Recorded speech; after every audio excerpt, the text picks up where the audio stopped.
E aí, Alfartano, e aí, Alfartana, vamos lá, vamos dar início aqui à análise da parte legal, né, da ética no serviço público. Vamos começar a atacar aqui os dispositivos legais que vão conduzir ali a conduta do agente público no seu dia a dia, né, dentro da administração pública. Para você conseguir enxergar bem o nosso trabalho, vamos iniciar aqui a análise do decreto 1171. Esse decreto ele é dividido em 4 grandes partes. São 4 sessões de estudo que você tem ali. Primeiro, as chamadas regras deontológicas. Depois você vai estudar a parte de deveres, vedações e, por último, comissões de ética. Por que isso é importante? Porque o nosso decreto ele não é distribuído em artigos. Então você não vai ter artigo 1º, 2º, 3º, 4º. Você até tem os artigos 1º, 2º e 3º ali como introdução, mas ele abre-se, ele se apresenta para você como seções. Então, seção 1, regra deontológica, e tem lá os incisos bonitinho. Seção 2 vai ter seus próprios incisos e por aí vai. Então é um decreto escrito de uma forma um pouco diferenciada do que a gente está acostumado no dia a dia.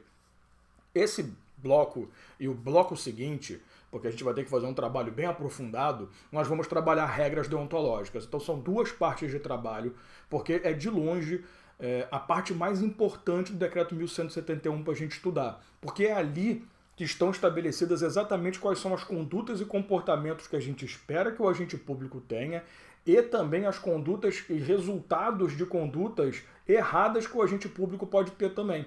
Então ali a gente vai determinar o seu comportamento dentro da administração, seja o comportamento positivo ou negativo que você possa exercer no meio que você convive, tá? Então a ideia de estudar o decreto 1171 necessariamente é conhecer o código de conduta do agente público dentro da administração. Vamos para a tela que eu vou trazer para você, o artigo 2º, como eu te falei, ele tem um artigo apenas como introdutório, mas os tópicos estão em seções. Os órgãos e entidades da administração pública federal direta e indireta implementarão, isso aqui para a gente não interessa, porque já passou 60 dias, providências necessárias à plena vigência do Código de Ética, inclusive mediante constituição da respectiva Comissão de Ética, que é a última coisa que a gente vai estudar, integrada por 3 servidores ou empregados de cargo efetivo ou emprego permanente. Deixa isso um pouco de lado. Eu só queria que você percebesse que esse decreto ele se refere à administração pública federal, direta, União e indireta, suas entidades federais. Porém, nada impede, e isso tem acontecido, que estados ou municípios, né, aí não de forma obrigatória, mas facultativamente, de forma voluntária, venham a aderir a esse decreto. Nós temos alguns estados e municípios que resolveram aplicar esse decreto como se fosse o Código Estadual ou o Código Municipal. Então, apesar de ele ter sido constituído para o âmbito federal em si, ele também tem aplicabilidade em alguns âmbitos estaduais e municipais. Não à toa se estuda esse decreto para diversos concursos do Brasil, tá? Então vamos lá. Das regras deontológicas. Como eu te falei, a primeira seção do decreto é a seção 1, óbvio, chama-se regras deontológicas. O que é uma regra deontológica? Deontologia é o princípio de algo, é a análise do princípio, é o estudo do que vem a fundamentar a ação. Então, por isso que essa é a seção do decreto 1171 mais importante do mundo, porque é aqui que eu vou determinar para você, como agente público, que princípios, fundamentos, que base você tem que levar para o seu dia a dia, para a gente poder enxergar ali o comportamento efetivo que eu busco de um verdadeiro agente público, tá? Então, a ideia de estudar aqui regra deontológica é falar especificamente de comportamentos e resultados que esse comportamento pode trazer. O que as bancas têm feito e principalmente a Sebrasp faz no seu dia a dia? Era muito comum, muito tempo atrás, as bancas pegarem os incisos e transformarem ali numa questão copiando o inciso. Hoje, as bancas têm feito o quê? Pegam o inciso e criam uma situação em cima disso. Então, é muito importante hoje você não perder tempo memorizando o tópico. Não, você tem que entender a estrutura que é feita ali e, a partir dali, pegar os pontos principais. Então, o que nós vamos desenvolver não é simplesmente a leitura do texto legal e a explicação por cima do texto. Não, nós vamos destacar exatamente o que pode cair para você. Então, vamos começar a brincadeira logo para a gente não perder tempo, porque esse assunto aqui é bem importante.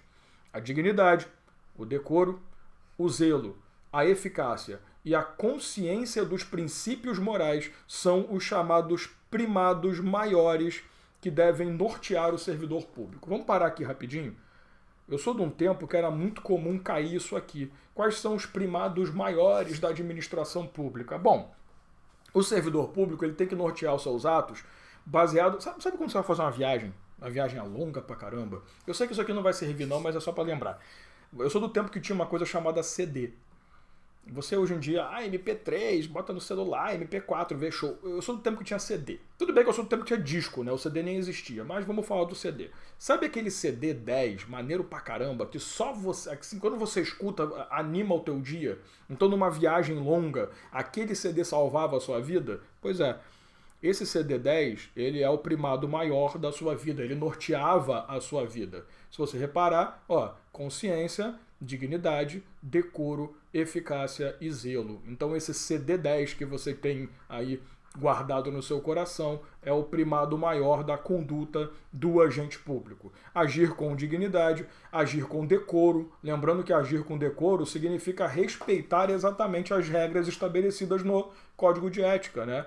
O zelo, você ser cuidadoso, zeloso, ser eficaz, produzir efeitos efetivamente e saber os princípios morais que vão constituir a sua ação. Respeito ao próximo, respeito ao exercício da cidadania alheia e por aí vai. Tá? Então, primeira parte aqui, trata o que nós chamamos de primados maiores da atuação ética do agente público. Seja no exercício do cargo ou função, ou fora dele. Esse é o segundo momento que eu quero destacar com você. Então, destacamos aqui os primados maiores e agora vamos para esse segundo momento. Quando ele fala fora dele, é exatamente isso que você entendeu. O Código de Ética ele é tão importante para a vida da administração pública que ele chega ao ponto de também entrar na sua vida privada. Você nunca pode esquecer que quando você entra para a administração pública, você passa a ser visto como a própria administração. Como você é o representante da administração pública, você passa a ser enxergado como ela. Então, Dava, poxa, eu passei para o concurso da Receita Federal. Eu sou auditor da Receita. Você vai ser enxergado hoje como o auditor da Receita. Você não é mais o Dalmo, o João, a Marcela. Você é o auditor fiscal da Receita. Então, mesmo que no seu dia a dia, pô, ali tá bêbado pra caraca, fazendo uma bagunça numa balada, aquele cara é policial militar. Ponto. Então, por isso que o Código de Ética ele se preocupou também com a sua vida fora da administração pública. Porque você, quando está lá fora, as condutas que você exerce, elas vão também repercutir na imagem na instituição pública. Então, pô, cara, se você tem aquelas atitudes meio fora do comum, você é um cara desonesto, você está sempre metido em alguma treta, vai ser mal vista também a instituição. Pô, que instituição é essa que tem no seu quadro uma pessoa cheia de erros, cheia de problema, né? Cheia de mutreta? Então, por isso que o Código de Ética ele diz que você não só dentro da administração, mas também fora, tem que respeitar os primados maiores, tem que agir com dignidade, com zelo, eficácia e por aí vai, tá? Então, observe que sim, isso já caiu em prova algumas vezes, tá?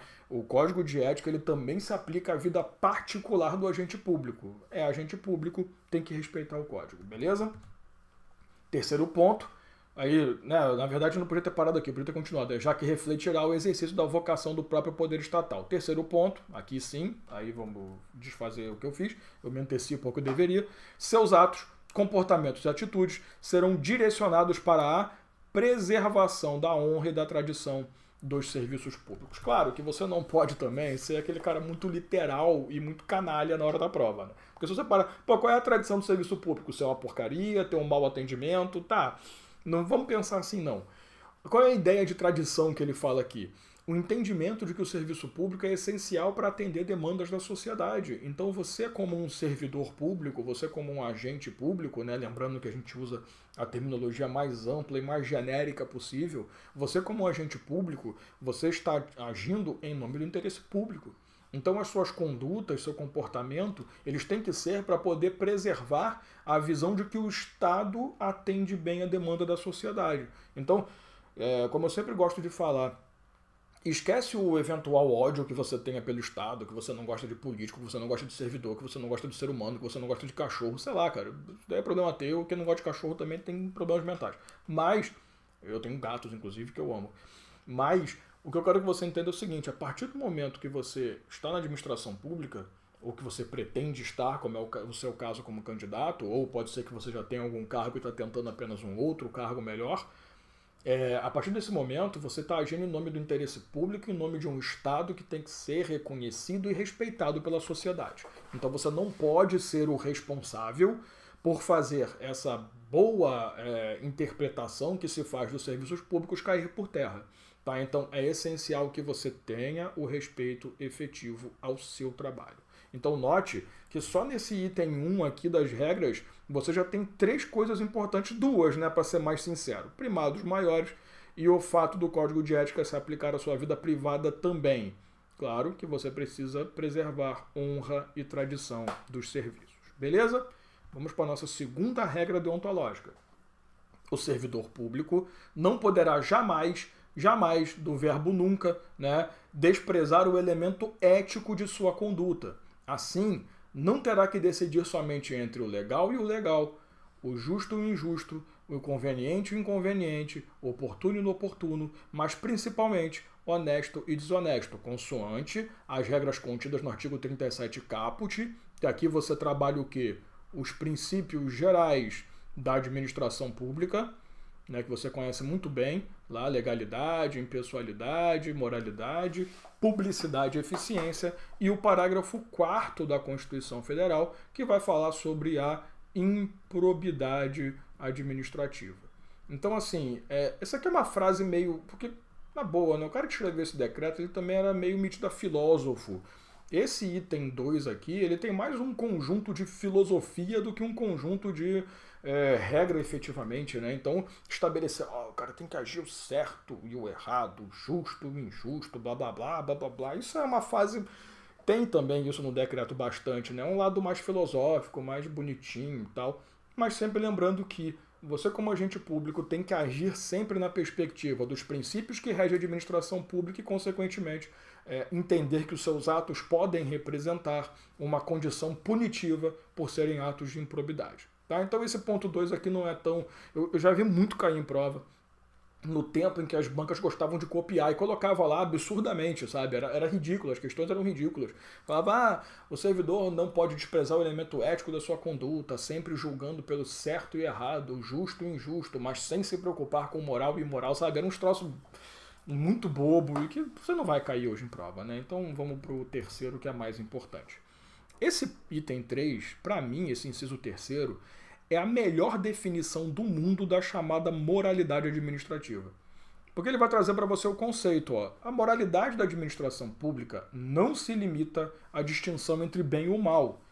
Atenção sempre para esses não se limita, né, deve ser, tal, porque normalmente as bancas gostam de fazer questão tirando, tá? A moralidade se limita à distinção entre bem e o mal. Você sabe, né, toda vez que você pega uma questão que é muito excludente, né, ela traz somente nos casos, exclusivamente, se limitando a, normalmente, eu não estou falando que é 100% dos casos, mas normalmente esse tipo de questão está errada, né? Porque você sabe que a lei ela é mais abrangente do que restritiva normalmente, devendo ser acrescida da ideia de que o fim é sempre o bem comum. Então a finalidade da ação do agente público é sempre atender ao bem coletivo.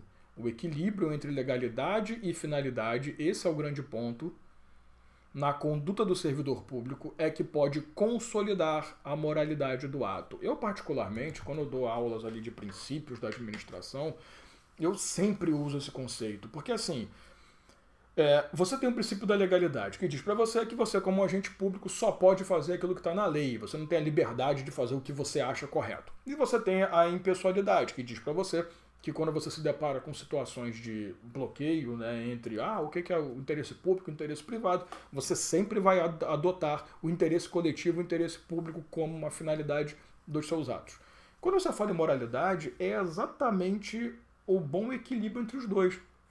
Porque assim, seria muito fácil para o agente público falar o seguinte, olha, eu sei que o que eu fiz atendeu ao interesse privado, mas estava previsto na lei. Pronto, o cara estava livre.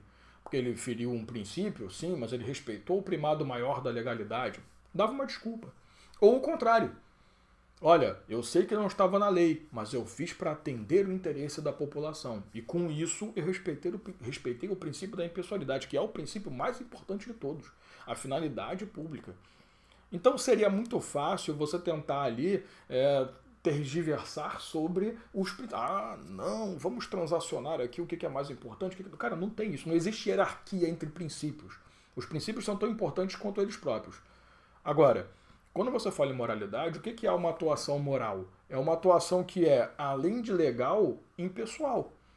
Então você respeita a lei e atende à finalidade pública. Essa é a verdadeira moralidade. A ação que você tem, que fica no perfeito equilíbrio, na perfeita relação entre o que a lei estabelece e o interesse público efetivamente quer. Então, pela moralidade, você não pode utilizar-se desses esquemas, né? Não, olha só, eu não segui a lei, mas atendi interesse público. Ou atendi interesse privado, mas na lei previa. E você consegue afastar de uma forma efetiva essa interpretação ambígua que poderia resultar ali na absolvição ou na não aplicabilidade de condenação de penalidade sobre uma pessoa que cometeu sim uma infração em um princípio administrativo. Beleza? Voltando para a tela. O nosso item 4, ele é interessante também para destacar alguns pontos com você. A remuneração do servidor público é custeada pelos tributos pagos direta ou indiretamente por todos, até por ele próprio. Aquela velha história, né, do ciclo vicioso. Você paga para receber, faz parte. E por isso se exige, como contrapartida, que a moralidade administrativa se integre no direito, como elemento indissociável de sua aplicação e de sua finalidade, erigindo-se, como consequência, em fator de legalidade. Mais uma vez, a gente tem o relacionamento da palavra moralidade com o princípio da impessoalidade e o surgimento da legalidade. O que se fala aqui nesse texto? Como o agente público é custeado pelo dinheiro do povo, ou seja, você ao pagar os seus tributos de forma direta ou indireta, você está custeando a máquina pública, a ação da máquina pública tem que ser a seu favor, para que você tenha essa sensação de que o que você está fazendo está sendo, ou melhor, o que você está custeando está sendo benéfico para você. Porque também você não vai querer pagar por algo que só vai trazer prejuízo, que só vai trazer barreira, né? Só vai criar um sistema contrário aos seus interesses. Então, claramente, o que o dispositivo vai falar é que esse equilíbrio entre legalidade e impessoalidade, que acaba resultando na moralidade, ele deriva também da ideia de que tudo é custeado por recurso público. Então, como você tem dinheiro público, e olha o que ele fala, até pago por ele próprio. Então, eu como servidor público, eu como empregado público, não me importa. Eu estou pagando meus tributos, eu estou ajudando a custear o serviço de outras pessoas também. Quem sabe até meu, né? Às vezes o dinheiro que eu paguei está voltando. Nunca se sabe. Mas a ideia é que tudo que está resultando, tudo que está sendo produzido ali, tudo que está acontecendo ali, efetivamente é recurso público nas suas mãos. Então é por isso que você não pode se dissociar da legalidade. Ah não, mas Dalma, olha só, pode ser que um agente público em algum momento ele possa optar pela lei de forma... Não, não tem isso. Ele tem discricionariedade em alguns casos? Tem, mas é a própria lei que define essa atuação discricionária. Então, não existe a previsão de uma faculdade de agir, ele pode optar por isso, não vai surgir. Porque a ideia é que como você tem recurso público, você tem a proteção do patrimônio público efetivamente também. Então você não pode se dissociar da legalidade, você não pode destacar a finalidade. Ah não, olha só, eu sei que eu produzi um ato com interesse privado, mas eu garanto que o resultado disso vai atender a coletividade. Então eu fiz algo num primeiro momento que parece mais do meu interesse, mas que vai respeitar todo mundo. Pô, beleza, tá, você fez o quê? Ah, eu fiz uma construção de um aeroporto lindíssimo, tal, isso vai evoluir, vai elevar os valores das casas, todo mundo vai se beneficiar com a supervalorização de alguma coisa. Tá, beleza, e quem é o detentor do terreno no entorno? Eu. Bom, foi eu que consegui, então eu mereço também, né? Então você percebe o quanto que, assim, já que o custeio da máquina pública é feito por nós temos o controle sobre essa ação. Então, por isso que você pode derrubar atos administrativos através de ação popular e outros esquemas, uma ação civil pública pelo Ministério Público ou pelas entidades de defensoria pública e tal, você pode derrubar esses atos que sejam contrários à moralidade, exatamente por você ter o conceito de que você está pagando por isso também, né? Próximo tópico, o quinto item vai falar o seguinte: o trabalho desenvolvido pelo servidor público perante a comunidade deve ser entendido como acréscimo ao seu próprio bem-estar, já que, como cidadão, integrante da sociedade, o êxito desse trabalho pode ser considerado como seu maior patrimônio. Então, olha, quando você desenvolve um trabalho dentro da administração pública, essa constante frase, atender interesse público, demandas da sociedade, pensar na coletividade, às vezes pode te levar a crer que você está trabalhando para os outros e que você mesmo está sendo esquecido na história. Mas convenhamos, como você é um cidadão que vive em sociedade, vive em grupo, o fato de você estar produzindo algo benéfico para a sociedade, obviamente vai trazer benefícios para você também. Então essa visão de que, mas olha só, o interesse público prevalece sempre, mas e como que eu fico nisso? Você faz parte do interesse público. Então o que esse item aqui tentou fazer é trazer aí um conceito lógico para essa porrada de informação que você recebe, interesse público, finalidade pública, e que você acaba se sentindo meio fora disso. Fala, então eu virei um empregado dos outros, eu virei um servidor que, a palavra servidor traz essa ideia, eu sirvo literalmente para o outro a ponto de eu mesmo ficar para trás. Não. Então, de novo, a partir do momento que você está atuando como agente público e você percebe que as suas ações trazem resultados para você também, fica muito mais fácil você passar a respeitar a moralidade, legalidade, finalidade. Então, um primado essencial, um princípio ético essencial do seu trabalho é você lembrar que aquilo que você está fazendo beneficia toda a coletividade, não uma coletividade específica. Você também será beneficiado, também será abençoado por tudo que de bom resultar daquela ação. Então é muito importante você não se esquecer de que você faz parte da comunidade também. Não é um outro mundo, não é os particulares aqui, os agentes públicos desse lado, cada um vivendo na sua, são grupos distintos. Não. No final das contas, somos todos mesmas pessoas, né? Então, esse é o ponto que esse tópico, esse item tentou trazer pra gente. Evitar que sejam tratados como agentes públicos são tal coisa e o privado é outra coisa. O público e o privado não se confundem. Você sabe que no direito, durante muitos anos, o público e o privado nem se comunicavam, né? O que era público, o que era privado, e cada um tinha a sua regência. Hoje, com o direito mais devidamente organizado, eles se confundem em vários momentos. A ponto de você não hoje se preocupar tanto no direito em ficar enxergando público e privado e pensar em coletividade. Esse é o grande ponto aqui. Beleza? Continuando.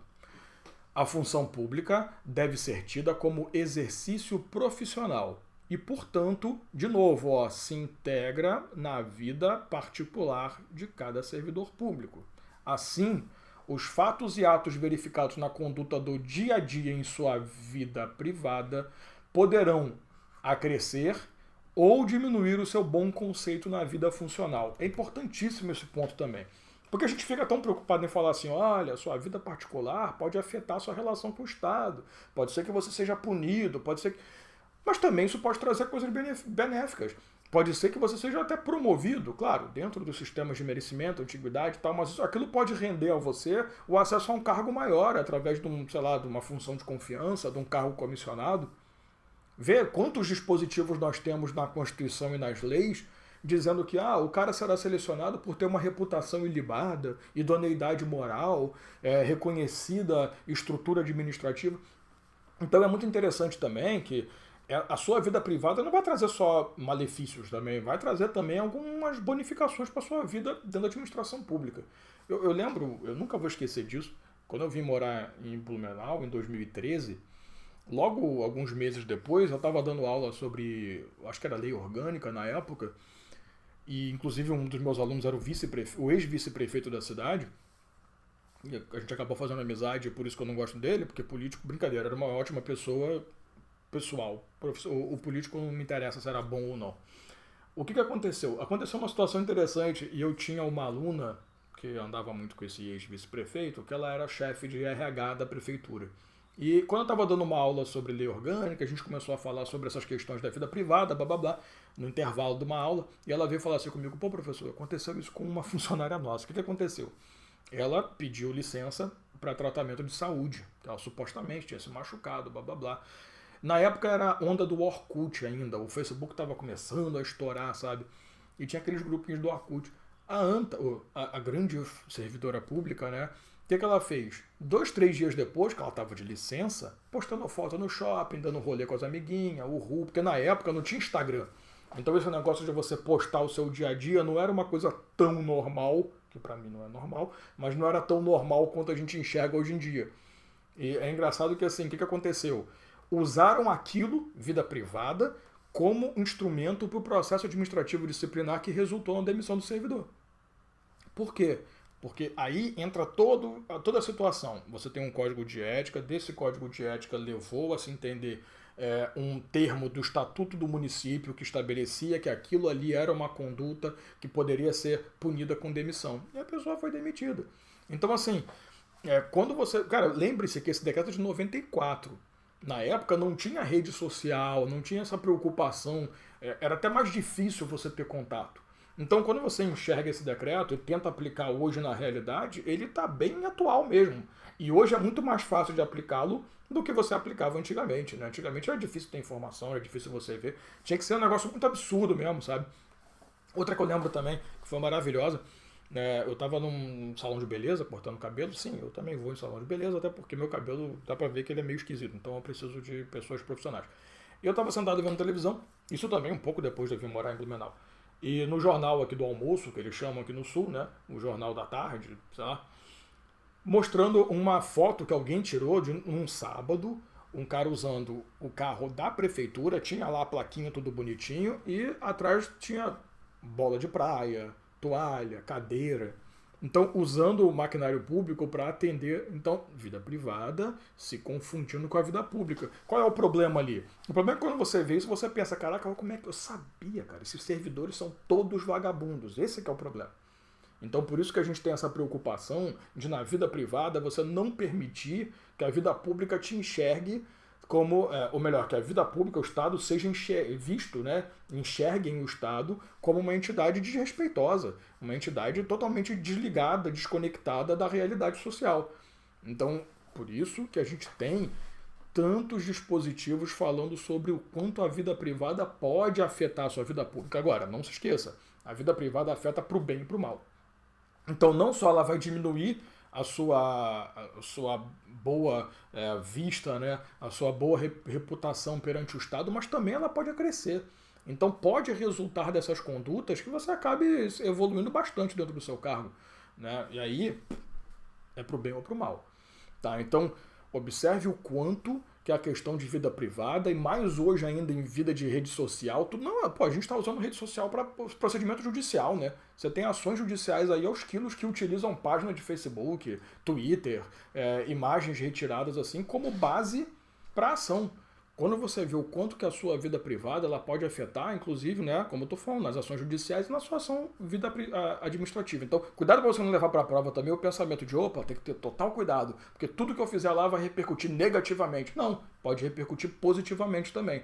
Então, pode resultar dali benefícios, ganhos, por conta de análise da sua vida privada. O quanto que você atua voluntariamente pelo Estado, o quanto que você representa de uma forma legal o Estado, essa idoneidade que você passa, essa reputação ilibada que você constitui, isso pode resultar, né, em condições mais benéficas para você dentro do Estado. Eu uso muito benéfico e maléfico porque realmente é o que a gente, né, prejudicial, é o que a gente enxerga muito quando estuda ética, né, o que pode vir do bem e o que pode vir do mal também. Tá? Então, esse é um primeiro ponto de regras. No próximo bloco a gente continua trabalhando regras deontológicas, a gente dá sequência para a gente poder continuar analisando aí. Você vê como é que tem esse condão mais espiritual, né, e menos lei pesadona. Por isso que é o código de ética, que na verdade, como eu sempre gosto de bater, era para ser código de conduta e não código de ética.